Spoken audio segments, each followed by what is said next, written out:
5 good nice good nice 5 good repeat. हाँ ये good, देखो कर सकते हैं गुड। पूरा फॉलो थ्रू कंप्लीट करना है। हाँ इसको पूरा रोटेट करना है। गुड पूरा गुड पूरा गुड पूरा गुड पूरा। हाँ नाइस गुड। फिर दोबारा गुड, फिर दोबारा गुड, आगे forward good nice nice nice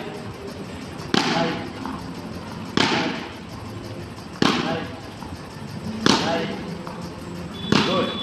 go nice go nice go go nice. चल चल चलो चलो चलो चलो चलो गुड गुड गुड।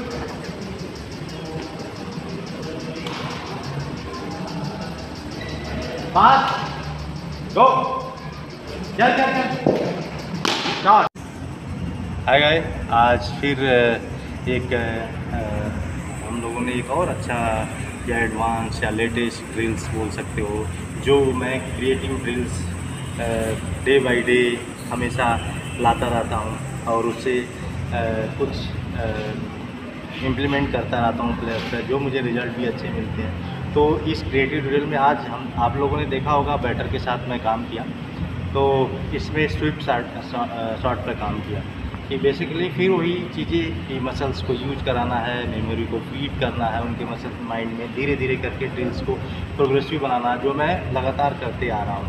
तो आपने देखा होगा बैटर के साथ मैंने 7 से 8 प्रोग्रेसिव ड्रिल्स भी किया है।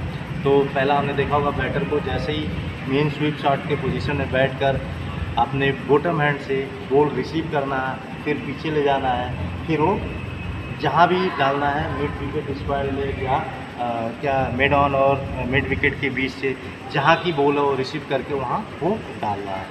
तो इससे क्या देखिए, पहला हमारा काम क्या है, अपर बॉडी को लीन करना, बैलेंस को बनाना, बैक नी पर, फिर और फ्रंट लेग के टो को और पैर को फॉरवर्ड करना। इस पर हमें मसल्स को यूज करवाना होता है स्वीप शॉट के लिए। और सबसे ज़रूरी बात है, अपर बॉडी पैरेलल ऐसे चलना होता है सामने की तरफ। इस पे हम काम कर रहे थे। और दूसरा सबसे मेन इम्पॉर्टेंट क्या था, हमारा बॉटम हैंड एक्टिव होता है स्वीप शॉट। जितने भी हॉरिजॉन्टल शॉट होते हैं उसमें बॉटम हैंड ज़्यादा एक्टिव होता है। तो हम क्या कर रहे थे, अपने बॉटम हैंड को एक्टिव कर रहे थे। आपने देखा होगा पकड़ने से और बॉल डालने से मतलब नहीं है, पकड़े और बॉल डाल दिए ये भी नहीं करना, बॉल डालने का तरीका भी पता होना चाहिए। आप बैटर ने देखा होगा जैसे रिसीव कर रहा था, बॉल रिसीव कर फिर पीछे ले जा रहा था, क्योंकि जैसे ही आप जाते हो स्वीप शॉट खेलने के लिए तो आपका बैक स्विंग, बैक लिफ्ट बहुत हाई होता है। जैसे ही हाई होता है, जब आप इम्पैक्ट होता है बॉल के साथ बैट का, इसके बाद वो फास्ट आता है, डाउन स्विंग अच्छा होता है, फिर वो फॉलो थ्रू पीछे की तरफ अच्छा से कंप्लीट होता है। तो स्वीप शॉट आप तेज़ी के साथ और अच्छे स्वीप शॉट मारते हैं। हाँ, आपने देखा होगा जैसे ही बैटर अपने बॉटम हैंड को पीछे की तरफ ले जा रहा था और फिर वो तेज़ी के साथ मिड विकेट या स्क्वायर लेग की एरिया में स्विप शॉट के लिए डाल रहा था। उससे क्या था कि उसकी अपर बॉडी मूव भी अच्छा कर रही थी, स्विप शॉट खेलने के बाद वो कनेक्ट भी अच्छा हो रहा था, फॉलो थ्रू भी अच्छा कर रहे थे।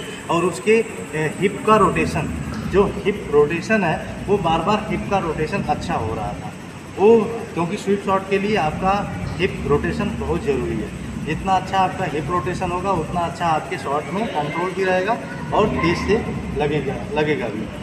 तो गाइस ये रहा आपका, देखा होगा इससे दूसरे प्रोग्रेसिव ड्रिल्स में किया हम लोगों ने, दोनों हाथ से हम लोगों ने पकड़ा और दोनों हाथ से डाला, क्योंकि दोनों हाथ का यूज ज़रूरी है। एक ही हाथ से शॉट तो लगता नहीं, क्योंकि टॉप हैंड का भी सपोर्ट बहुत ज़रूरी है। टॉप हैंड डायरेक्शन देगा थोड़ा और बॉटम हैंड आपको पावर देगा, तो इसलिए दोनों हाथ से बाद में हम लोगों ने किया। फिर आपने देखा होगा थर्ड में कि हम लोगों ने रिसीव ना करके मारना स्टार्ट किया, क्योंकि जब तक बैटर सेट हो चुका था और इसके बाद वो बॉटम हैंड से शॉट को मार रहा था और वो फास्ट काम हो रहा था, उससे और हिप रोटेशन फास्ट हो रहा था और शोल्डर और हिप का सेपरेशन बड़ा अच्छे से हो रहा था। तो आपने देखा होगा इस पर भी काम किया। फिर नेक्स्ट प्रोग्रेसिव ड्रिल में आपने बैट से भी देखा होगा, प्रॉपर काम किया। फिर उससे अच्छा लेवल 4 लेवल 5 में आपने देखा होगा कि बैटर अपने आप एक स्टेम लगा हुआ है, अपना सर लगा के वो घूम रहा है उस पर। इसलिए ये मेन इम्पॉर्टेंट ड्रिल था, इसमें ऐड किया था कंसंट्रेशन लेवल के लिए, क्योंकि जब बॉल छूटता है किसी भी स्पिनर का और स्पिन होता है और बैट के बीच में गैप बनता है या एज लगता है कैसे भी हो, तो कहीं ना कहीं मेन आप 99% कंसंट्रेशन लेवल ही प्लेयर्स का चला जाता है। अगर वो कंसंट्रेट है, बॉल दिखाई दे रहा तो आउट होने का कोई चांस ही नहीं है।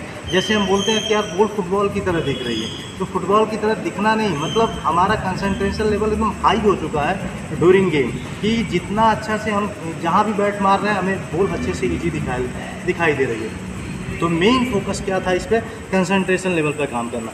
जैसे ही वो घूम रहा था तो वो चक्कर आएगा, उसमें बॉल दिखेगी नहीं अच्छा। फिर इसके बाद मैं गो के लिए बोल रहा था, जाने के लिए वो कंसंट्रेट होकर फिर शॉट को कंट्रोल करके मार रहा था, क्योंकि बैटर को बॉल उस टाइम वो अच्छे से दिखेगी नहीं।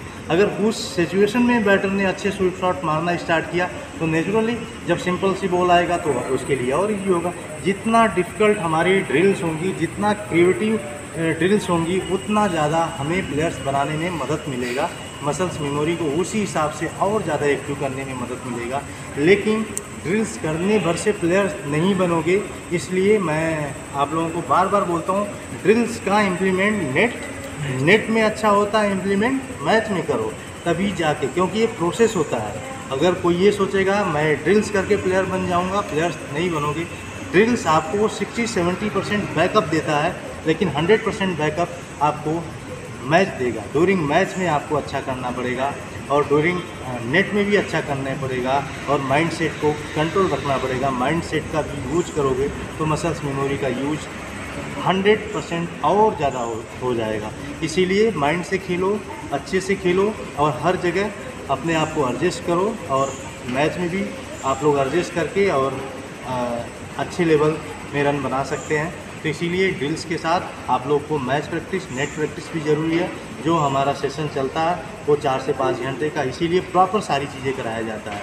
तो थैंक यू गाइज। आप लोगों को अगर समझ में आया होगा ड्रिल, तो ये ज़रूर एक अच्छे एक्सपर्ट के साथ या अच्छे आप लर्नर हो तो मेरा लेक्चर सुनकर भी आप कोशिश करना, अगर अच्छा कर सकते हो। Thank you very much.